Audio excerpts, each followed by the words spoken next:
Okay, so this is part 2 of the Power Vacuum episode. Last time we talked about Brigham Young and Sidney Rigdon and Joseph Smith and Hiram Smith dying, and then what kind of happened with the church and who took power and how they did that. Mm-hmm.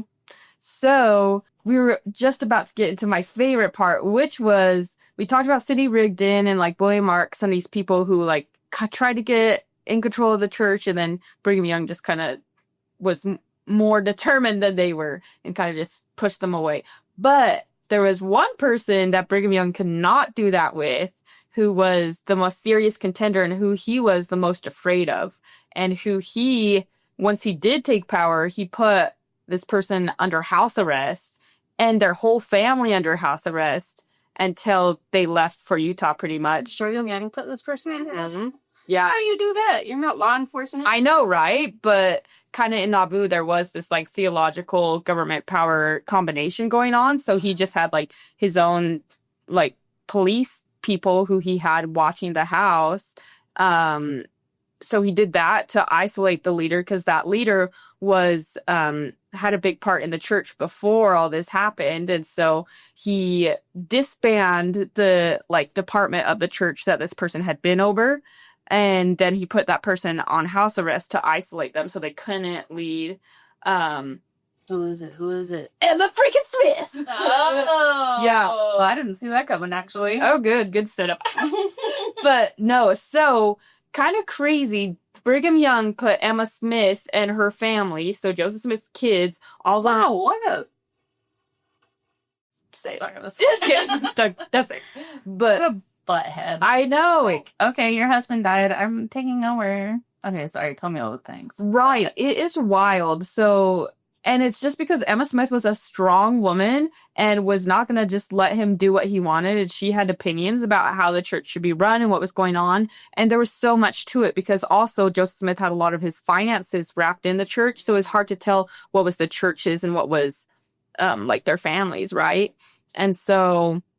And polygamy was a huge issue, because immediately after Joseph Smith and Hiram Smith died, people became a lot more open about practicing polygamy. Mm-hmm. And so Emma wasn't just going to sit by and let that happen. Which is funny, too. Like, just as a side note, I think that's very telling about whether or not Joseph Smith was practicing polygamy or not. Mm-hmm. All of a sudden he dies, and now everybody's like, okay, no.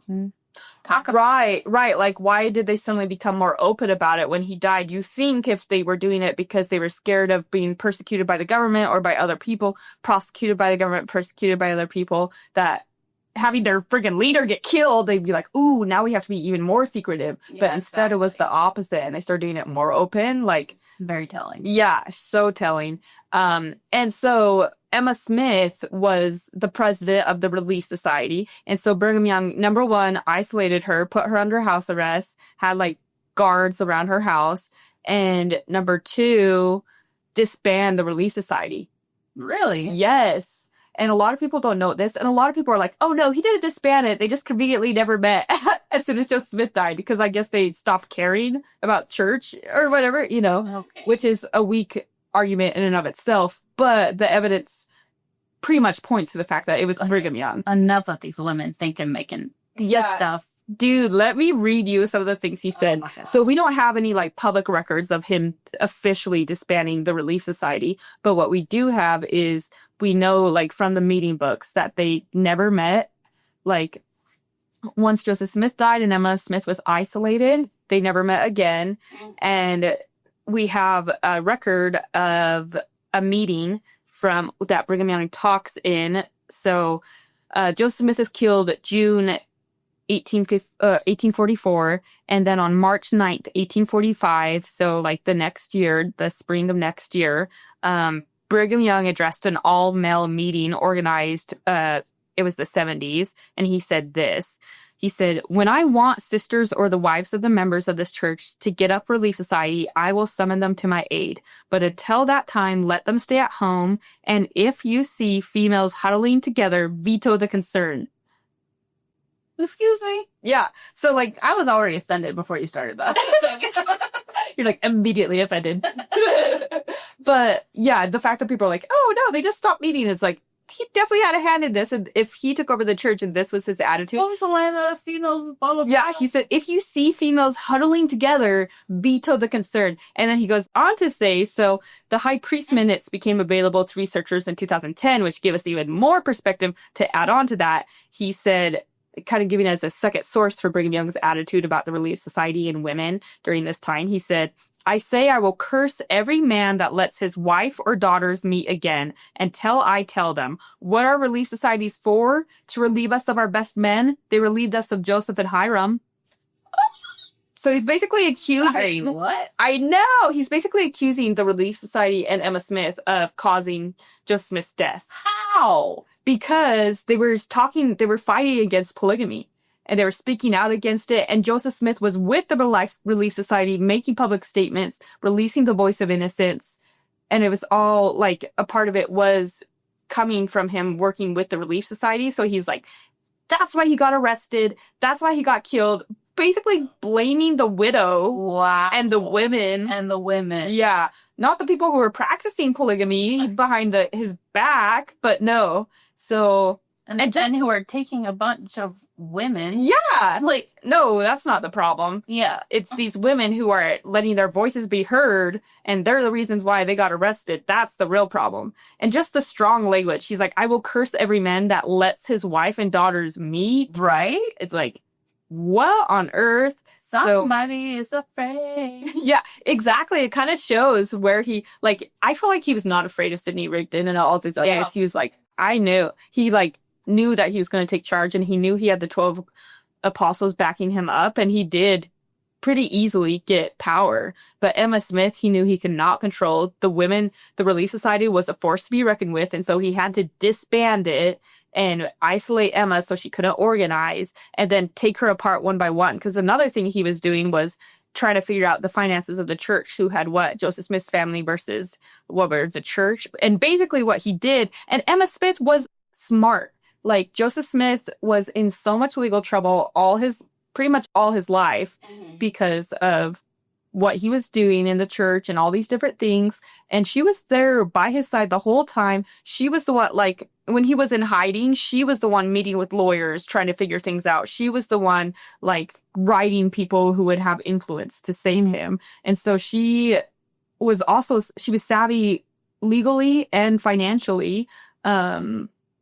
And she wasn't going to let... And so what they were trying to do, and what they pretty much ended up doing, was taking all the assets that Joseph Smith might have owned, or the church might have owned, taking all the assets, giving that to the church and them, and then going to Utah, and putting all the debt, because there's also a lot of debt that the church had, putting it on Emma and be like, that was only Joseph's death, so now it's your debt. So she spent her entire life paying off the debt of the church and getting zero assets. Wow. Like, they screwed over Emma Smith, and there's lots of records of, like, William Clayton, that guy who had so many journal entries in in England, him trying to talk to Emma, him being like, Emma's scary. He's like, I tried to talk to her and it didn't go well, and she's really angry. And like Brigham Young and her hate each other, and it's just like so crazy. But it's crazy that all the men, all the people, even non-Mormon threats, Emma was the one Brigham Young was most concerned about, and Emma was the one they had to control. Yes. Mm-hmm. That's crazy. I can't believe that he would do that. Like, even if he had that beef with Emma, like, if he had respect and whatever towards Joseph, you would think that he would still try to take care of their family. Right. That's a huge tragedy to have a father and a husband die, let alone him being a leader in their community and their religion. You think if he loved Joseph as much as he said, taking care of his family would be top priority. That would be the first, I feel like it's interesting too, because growing up, I feel like, I don't feel like there was a lot really talked about this aftermath. Mm-hmm. This little in-between limbo phase after Joseph Smith died and before they came to Utah. And I feel like I remember like hearing that there was a little bit of disagreement or whatever, but that, again, we talked about this before, Emma stayed because she wasn't strong enough. She didn't have enough faith. She blah, blah, blah, blah. But then you hear this and you're like, that's also kind of unfortunate too, that that's the narrative that it's taken. Right. I totally agree. I feel like growing up, it felt like it was like a shoo-in, like it was so obvious. Do we need to pause? Just for a second so I can readjust the mic Yeah. better. Like, what's that prophet song that lists all the prophets? It's like Joseph Smith, yeah, how's that song go? John Taylor was there, if we know the real was a red, so Joseph Smith, remember the F, he was a... I know the rest of it, but how's it start? It says, what's the tune? It's like, it's not follow. No. Oh, it is, but Follow. No. I think it's just the song about all the prophets' sake. But how's it start? It's like, Latter-day Professor number 1, Joseph Smith, Brigham Young. They never say there was a big fight in the middle. For real. Yeah, it just felt obvious because, that it was Brigham Young right after Joseph Smith. Like, of course, naturally he would take over. Like, growing up, that's all I knew. There was it's exactly what you said, so I totally agree. But now I think that's shifting, and I think that's why they came out with that movie, because people are digging up things, and they're finding out the source. What's that movie is again? Sorry. 6 Days in August. It's a movie that... You went and saw it, and you said it was really bad? I mean, it was just the narrative. It's the narrative about how Brigham Young's whole story with the church, how he was converted, how he met Joseph Smith, blah, blah, blah. About Brigham Young? It's all about Brigham Young. No. It's about the 6 days are August, or the 6 days in August when the 12 apostles, after Joseph Smith died, because Joseph Smith was killed end of June 1844, everyone was trying to figure out what to do, and the apostles were in the East Coast, and Brigham Young was in the East Coast, and then like Sidney Rigdon was like, okay, I think I should be the leader, and so the 6 days in August were the 6 days in August that the 12 apostles went there, and there was that power struggle of who was going to take over the church. So it details out Brigham Young's whole life leading up to this, and him taking over the church and showing that he was the true leader who should have led the church, basically. So that was the movie. And I saw it in theaters, came out last year. All the old people went and watched it.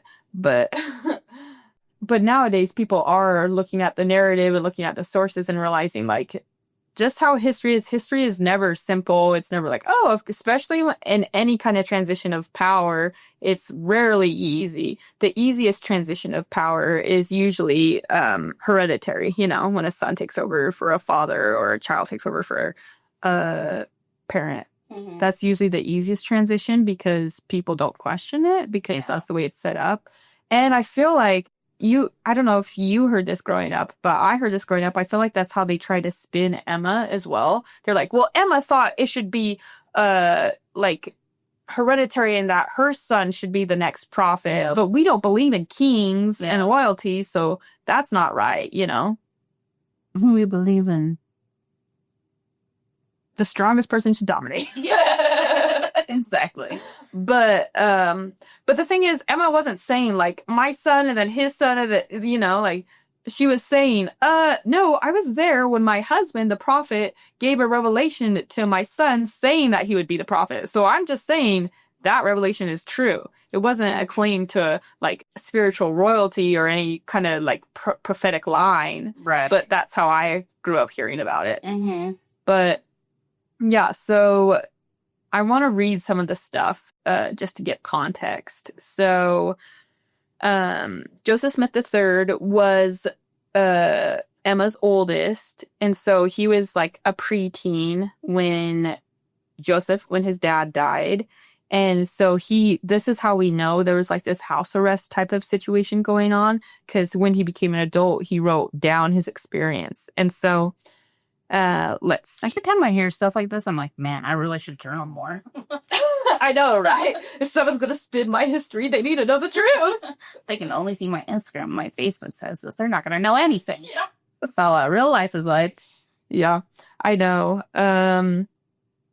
So this is Joseph Smith III as an adult recounting what happened to him and his family after his dad died. He said, During this period, both while living in the old house and in the Nauvoo mansion, a police surveillance was established over Mother and her premises. And along in 1845 and 1846, no person was allowed to come to the house without passing this cordon of police. This unpleasant state of affairs was caused, apparently, by Mother's having become obnoxious to some of the leading men of the church, including Brigham Young. He had assumed control of church affairs and seemed inclined to dominate and make everything and everybody bend to his will. This inclination did not suit my mother, and besides, she could not fellowship some other things that were occurring. I'm guessing he's talking about polygamy. She spoke openly against them, with the result that a certain degree of hostility grew up against her, which took the shape of a good many rather petty annoyances and also some things that were much more serious. And then he explains a specific attempt to isolate Emma. He said, the annoying surveillance to which we were subjected was in particular evidence at night. I remember quite well one evening when a friend by the name of Charles Smith came to see us and was attacked near the house by a man who wielded a knife. Smith carried with him a heavy ebony cane on which he managed to receive most of the blows, but our old dog, Major, hearing the struggle and interfering on our friend's behalf, received an ugly wound from the knife, which was a long time in healing. Yeah, isn't that sad? Dog? Mm-hmm. So basically they had a friend who's trying to come visit them at night probably because they were guarded all the time, or maybe he was just... And this guy who has a cane, yeah, mind you. For real, like, he carries a cane. How old is this guy? But he comes up and gets attacked by someone with a friggin' knife, and then the dog tries to help or attacks the attacker and gets stabbed, basically. So it's like, it wasn't a friendly, like, oh, we're trying to protect you, you know. It probably felt so sinister. Yeah, and nobody can come. Nobody. Mm-hmm. And kind of weird, you know. It's just like, he goes on, he says, another time a friend named Kendall was prohibited from visiting us, and even the visits of William Marks from across the street and members of his family were made difficult because of the unkind suspicion which had been aroused against Mother and the constant espionage which was established over her. Wow. And then he goes on to talk about how he was denied the companionship of his father's friends, and he grew up when Joseph Smith was alive, like having like Joseph Smith's friends, the children were all familiar with them, like Porter Rockwell, who was like a bodyguard for Joseph Smith, was close to the kids, and he talks about a time where he sees Porter Rockwell, and he's like, Porter Rockwell, and he's like, kid, I can't talk to you, like, we're both gonna get in trouble, and he's just like really distraught, and he's like, they killed the most important person in my life, they killed your father, and he's like, I better go, you're gonna get in trouble, and he leaves, and Joseph Smith III is just like, yeah. And for the sources to keep in mind, just for fairness, like, Joseph Smith III spoke of this as an adult, and he became a leader of the RLDS church. So people could say that is like a swayed perspective, like he had incentive to talk crap about Brigham Young. But I don't think he would just make all that up about what was happening to his family. And there is evidence that Brigham Young was fighting Emma Smith, and for the rest of Brigham Young's life, he would talk crap about Emma Smith. And he would kind of dabble back and forth with being like, oh, if only she would be a good woman. She was so good, but really she was so evil. You know, like he had a hard time staying consistent in his narrative, even of Joseph Smith. Sometimes he'd be like, whatever, Joseph Smith is not that important. Other times he'd be like, he's so important, and he gave it to me, and that's why I'm so important. So he kind of teeter-tottered a lot, even as the years passed, and he got at first, when he was with not with Joseph Smith, but when Joseph Smith died, at first it was all about how his relationship was so close to Joseph Smith, and he was his right-hand man, and obviously that's why he had the authority, because back then, obviously, everyone was attached to Joseph Smith, and whoever was going to take the leadership, there had to be a direct connection in order to get enough people to back you up, right? So at first, that was his attitude towards Joseph Smith, but as the years went on in Utah, he got more and more teeter-tottery about like, I don't even need Joseph Smith, you know, like, I'm the person, so who cares what Joseph Smith said in the past, you know? But with Emma, he was always talking crap on her, and sometimes he would try to be like, I kind of have respect for her, but he's like, but not really. And so we know he, like, everything that Joseph Smith III says seems like it would be valid, you know, like that was happening, and the fact that we do know the Relief Society was disbanded, and like all the different facts seem to align that would be true. Yeah. And it's his perspective as the oldest son of Joseph Smith and Emma Smith. So I think that's more valid than not. And just kind of crazy. It's crazy that we've never heard those stories before. Mm-hmm. But I mean, it makes sense. So that was really big. And then with the Relief Society, it was also extremely important that Brigham Young controlled like he structured a lot of the church in ways that Joseph Smith didn't. Mm-hmm.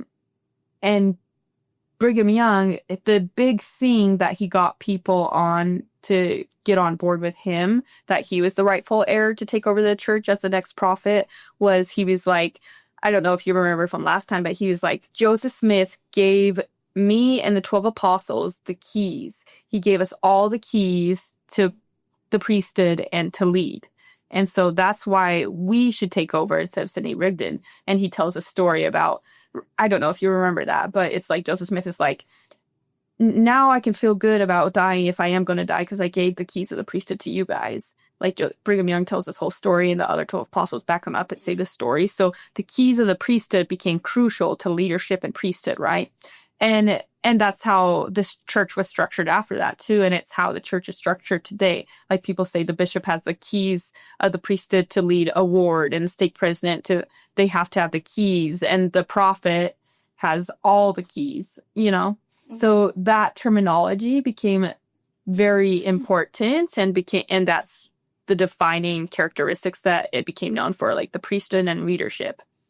So as a random side, well, I think it's really interesting that it's called the keys, just because that's like what unlocks. Right. And it's like, if you don't have it, you cannot lock. I don't know.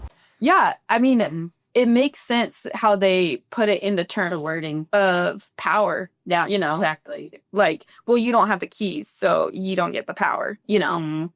So, but that's the crazy thing is, after in Utah, because they made all these claims with that terminology, they had some things they had to change, because one thing they didn't want to admit was that Joseph Smith gave the keys to the Relief Society.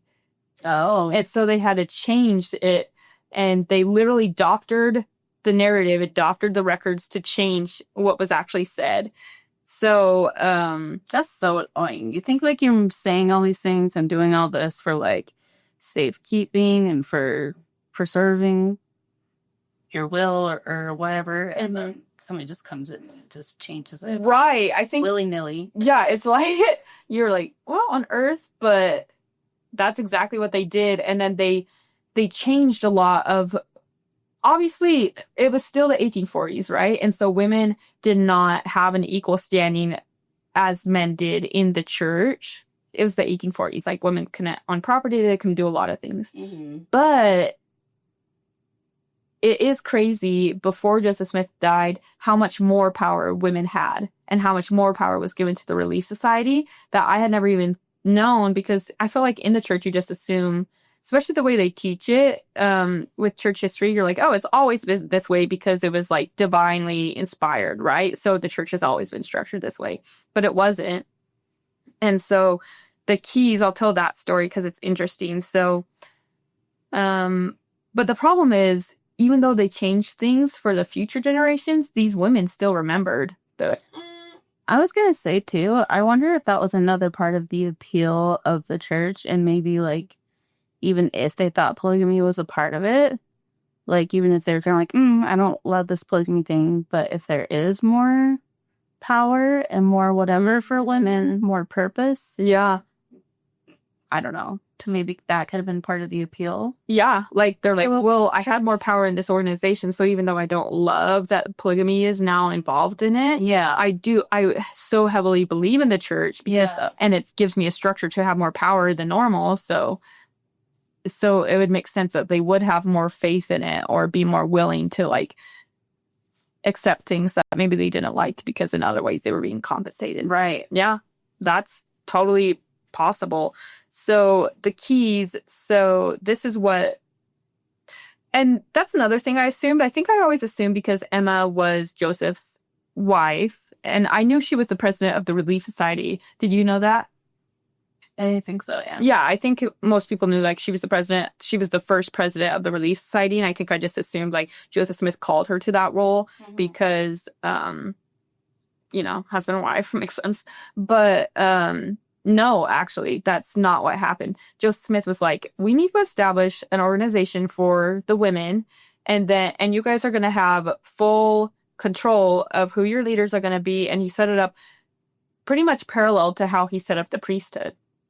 And it wasn't like, oh, you're getting called to this organization by a man. And then he was like, no, you guys choose your leaders and then, like, I'll bless them.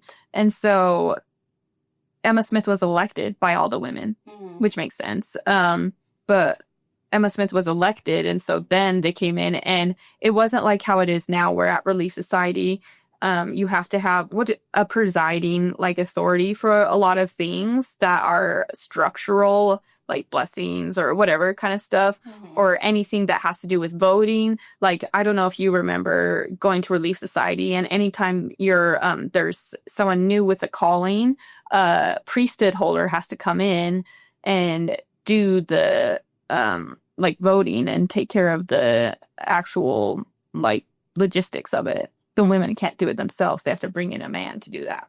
But that's not how it... Yeah. Well, when you think about it. Yeah, when you It's think like, about I've it. never noticed that, and then you're like, Yeah. It is weird. But it's like, okay, whatever. But to find out, it's even weirder when you find out that's not how it was originally structured. And Joseph Smith, they had full control of their own organization. And he was just brought in to, like, give the blessings, but they're the ones who were choosing people, and they could do their own votes, and they kept their own minutes. You know, like, they were very much parallel to the priesthood instead of like, auxiliary, nice little thing, you know? yeah. They were at par. And so, in a lot of ways, not always, obviously. But so Joseph Smith, when he was organizing it, 1 month after the Relief Society had been organized, Joseph Smith spoke to the women. That's another thing. Joseph Smith only showed up when Emma Smith, as the president of the Relief Society, invited him. It's not like he was there every time. So, but 1 month after Joseph Smith and everyone had organized the Relief Society, he spoke to the women and said, this is the quote, he said, "I now turn the key to you in the name of God, and this society shall rejoice, and knowledge and intelligence shall flow down from this time." So because the term keys became such a hot topic of meaning control and power, and priesthood, that got switched. So it created a huge fight and back and forth, since there were many women in the church who still remembered how things used to be when Joseph Smith was alive. But so under Brigham Young's authority, George A. Smith in 1851 rewrote that passage in the records, and changed the phrase from "I now turn the key to you," meaning he gave the key of power to the Relief Society, and he changed it.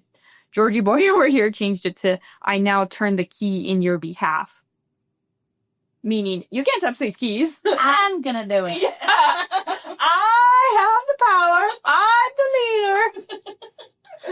It's so crazy because, I mean, you could argue like, oh, well, these things that they... It's totally different meaning. Exactly. It's like, it's pretty blatant. You can't just say like, oh, that was unintentional, or it's like, that's blatantly, they realized the power of it and they switched it because they didn't like it in your behalf versus "I turn the key over to you." They're like, no, you don't get the power. Yeah. Just because Joseph Smith said that doesn't mean we're giving you that power. Right. And so in your behalf, because of course we know women cannot turn the keys. And so in 1851, they rewrote the history of that. And George Smith was like, I think that's more accurate. So that's what we're going to go with. That's so annoying. I was so annoyed. Yeah. It is annoying just because I feel like that's one of the biggest reasons that women are leaving the church nowadays. And it's been that way since the freaking 1800s. You know, we've had very slow progress. And back then, I mean, feminism was very early. And it took, even back then, like, women didn't get voting rights till 1920. You couldn't have a credit card till like the mid 1900s, the 70s. even 1990s, you have laws about, like, the Me Too movement just a couple years ago, like, obviously the progression of feminism and rights for women has been slow in the US. So it's honestly a tragedy that it's been even slower in the church, and that as slow as the progress for women getting rights in the US has been, the church has been 5 steps behind that, Yeah. and continues to be. Yep. And I think a lot of women in the modern era are like, why would I want to be a part of the church where I have no leadership, where in every other capacity in my life, it's better. Yeah, it's better at work. Not saying it's perfect, but at work, government, every public sphere, I now have more of a seat at the table. But this church, that I want to step into my church role and step back.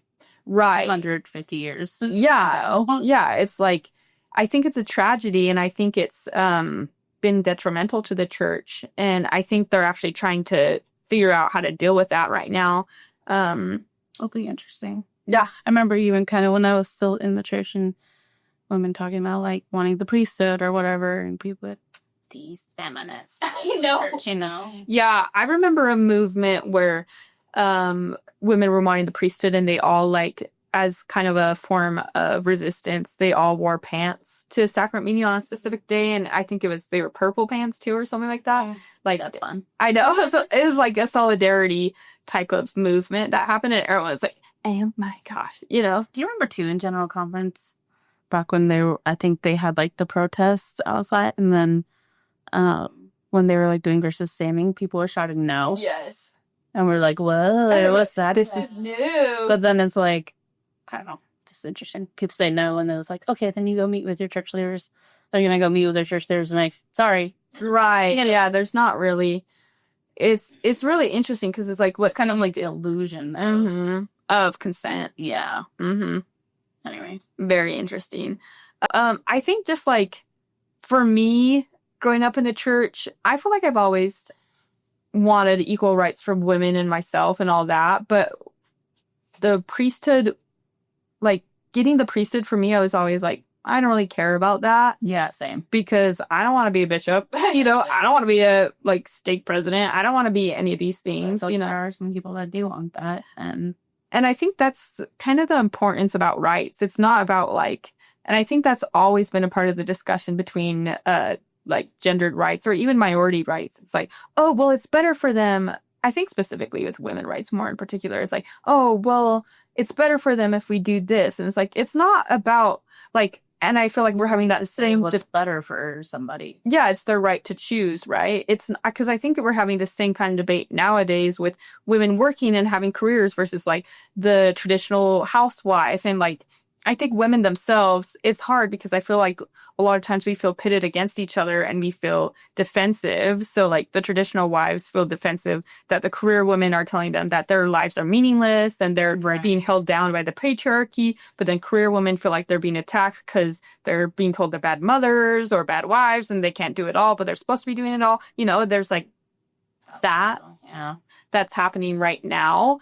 But why can't we just let everybody do their own thing and be happy for them? Exactly. And I think that's a lesson both men and women need to learn, because women will do that. We'll do that to each other sometimes. Oh, exactly. Yeah, women can be the harshest critics of women and be like, oh, well, look at what they're doing, instead of just allowing and supporting. And I think that's what rights are really all about, and equality, it's not about everyone having the same thing materially, because people are going to want, and what's going to be best for people is different, based on so many different things. And so it's not about making the circumstance equal. It's about making the opportunity and the freedom equal so people can choose accordingly and have their own lives instead of being dictated and controlled by other people. Yeah. And so I feel like that's so apparent in any women's history that you're looking at, and any minority really, but any women's history, any look at freedom or rights in general, that's what we all learn over and over again. Because if you just try to force someone into a box, you're still forcing them, even if you think it's a really good box. And so, yeah,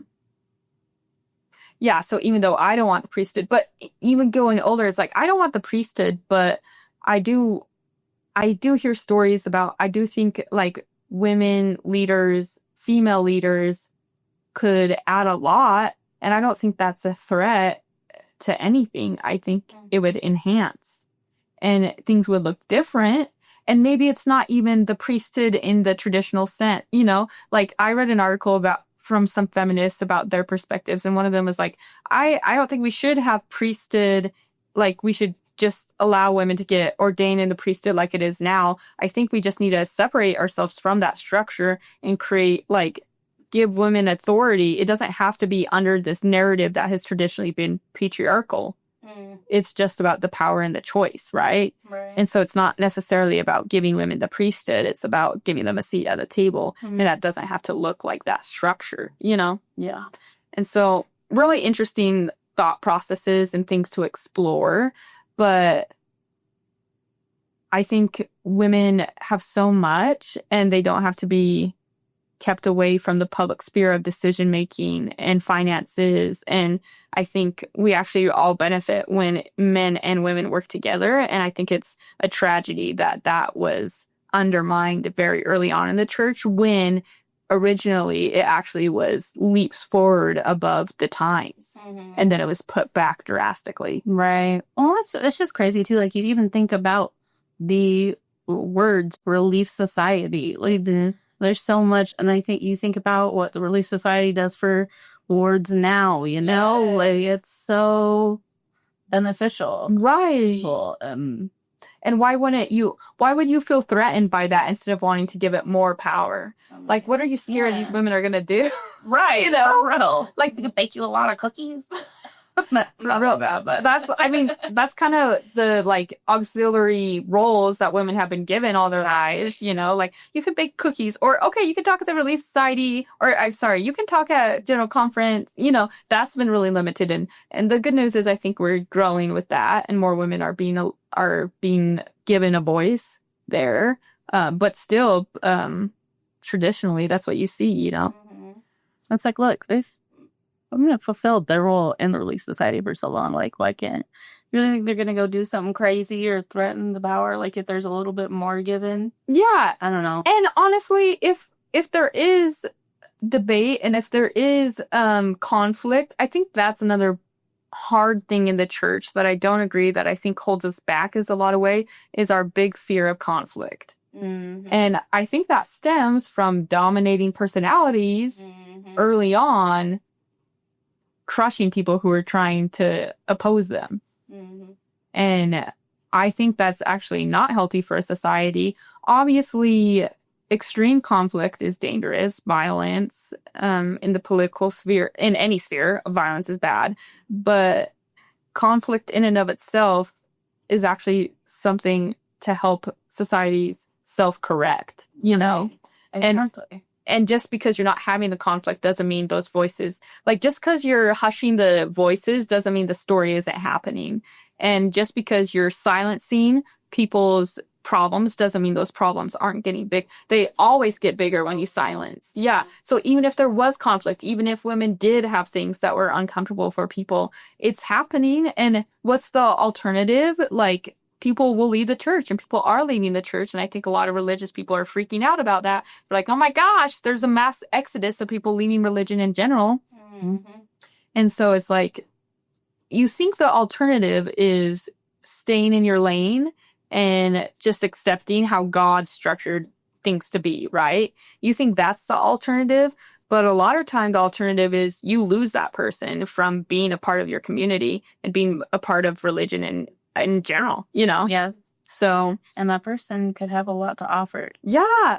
You lose really powerful, good people. And that's something too. Value in people. Yes. And not just in like numbers wise. Yeah. But in what they can contribute. And I think that's an interesting thing with power as well as I think there are so many powerful leaders that even in spite of the structures, you still see powerful female leaders. And so just think of what good they could do if they were actually given more power and people who are powerful leaders are even more likely to go away from a system that limits them. And so talking about value of people, it's like you're losing some of the most high performers, the most the people who would be the biggest contributors by the very nature of how you're setting things up, you know? And I talk to people who are like women who are successful business women and people who know what they're talking about and know way more about finances than most dudes I talk to who feel jilted by how the structure is in the Mormon church now, you know? And who were in the church and then felt like they were not represented and left. And again, I'm not saying I have the one answer of like, oh, just give women the priesthood, but like, it doesn't have to look a certain way, but it does have to look like giving power and voices and authority to women, especially if you look at these stories and the fact that they did have a lot more power until it was taken away from them. Yeah. And just because somebody else, I don't know, maybe this is wrong, but like, just because somebody else has power does not have to lessen your power and your influence. And it's very fear-minded. It's so fear-minded. It's like, well, and that's why I'm like, why are people afraid of women having power? What do you think they're going to do? Like, why is that a threat? Like, I honestly am like, why is that a threat to you if a woman were to be a bishop or if a woman were to have more authority in the church? Like, I don't understand. And the biggest reason I hear is like, oh, it's just not how God structured it. That's not how God says it is. And I'm sorry, but the only logic of that is the appeal to authority. And you don't know that. Like, did God come down and tell you that? Or were you taught that from a system that has changed before and could change again, you know? Yeah. And I think how we improve the system is by questioning and having dialogue and not just reverting back to tradition or how things always were, you know? Like, that was a big thing with Jesus. People were like, sir, why are you healing people on Sunday? That's against our tradition, you know? So many things that Jesus came and he was arguing with the Pharisees and was like, bro, yeah, that's how the way things used to be, and that's what God used to tell people to do, and I am telling you a higher way of doing things and a higher law. Interesting. Why doesn't the church kind of take that stance? Because it's already been said in the freaking Bible that that's the way it was. That's so true, because we've talked about like, oh, they're scared to admit these things and throw off these things of history. Yeah. Because if they admit that's wrong, then it questions their whole authority. But Jesus straight up did it. He's saying the old law of Moses, it's not applicable. We're getting better. We're going forward and caring about things that are, I don't know. It changes. It evolves. Yeah. That's interesting. Why can't they? Well, maybe they will, you know? Yeah. It'll be interesting to see how it evolves. Because like you said, things are changing. People are leaving. I think they're noticing that. They're trying to see how to change it. 100%. That is such a good point. I hadn't thought of it quite like that, but it's like, dawned on me when you said that. Yeah, it's like they don't have to hold on to that fear of like losing their authority or whatever. Credibility. Yeah, or that they weren't being inspired from God. It's just there's a higher way. Interesting. Look at us. What? I said interesting. No, but what was that thing you said? Oh, I said, well, dang it, I said it. I said, oh, interesting. That's okay. I say it way more than you. I'm like, the interesting thing is, but, here's another quote from Brigham Young from that same meeting that is just telling. Oh, and it's interesting because he directly responds to people being like, Joseph Smith said we did have power. He was like, sisters have no right to meddle in the affairs of the kingdom of God.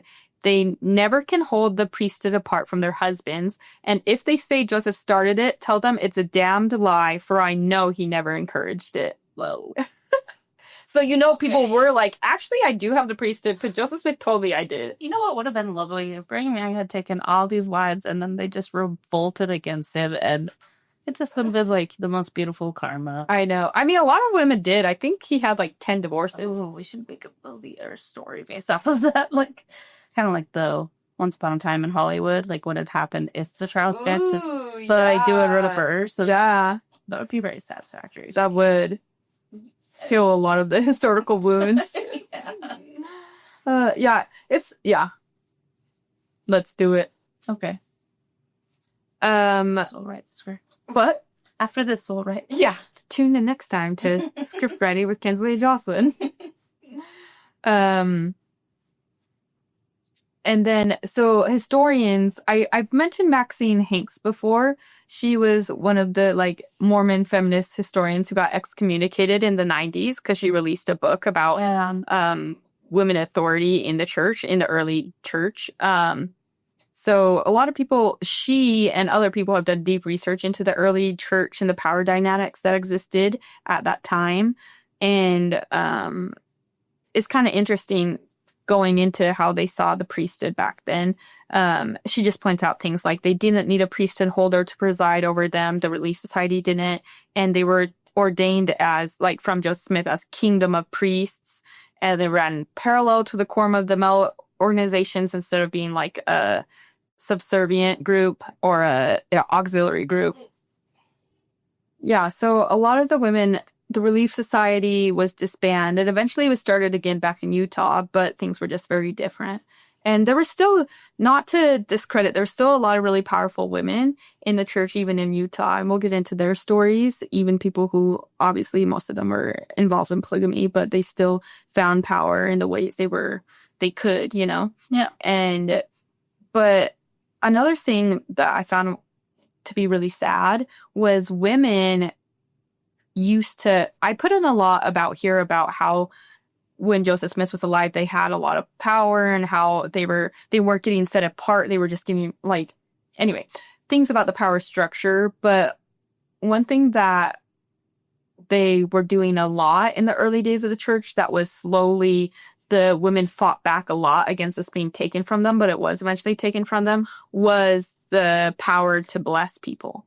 Oh. That used to be, women used to have the power because they did feel like they had the priesthood or whatever it was. They had the spiritual power to bless people. And in the early days of the church, women did not have to wait around for a man to give them a blessing if someone was sick or if their children needed help. And there was even blessings where family blessings where the man and the woman together as husband and wife would bless their children. Oh, and I think that's way more beautiful. Yeah, I think it is beautiful. And that's the thing. It's like, how is that a threat? If anything, I feel like that's more of a blessing. Yeah, it's a blessing and it's more of a coming together. And it's more of a structure of how we believe our theology is, but with a Heavenly Father and a Heavenly Mother, right? Yeah. And so, like, in no way is that detrimental, but they used to do that. And why limit people to give blessings? Like, the women were the ones with the sick people in the house. They were the ones who, let's be honest, women generally are the people who are taking care of the sick and the elderly. And yeah, they're the nurturers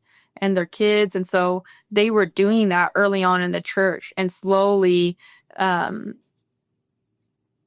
church grappled with that a lot and would try to give them power. There's a lot of contradictory statements. Like, obviously that one, just Brigham Young's like, no, they don't have any priesthood power, but the blessings, they were already like, no, we've been doing this for forever. And so it was like a lot of grappling of leaders being like, you can't, only this capacity, only that capacity. It's so weird to say too. It's like, why would you want to limit that? Exactly. And also like, oh, you've been doing it, but no, God says no. Right. He's not going to listen anymore if you give blessings. Yeah, it's like, and because of that, I think this was so much opposition to that because they're like, no, these women knew, like, we have the ability to do it, and we've seen miracles happen from us given these blessings, and we know we have power, and we know God is with us, so we're not going to stop. And so it took years to finally get them to stop completely, but it was like this back and forth. And it was really sad because there were some beautiful traditions that came from it specific to women and blessings.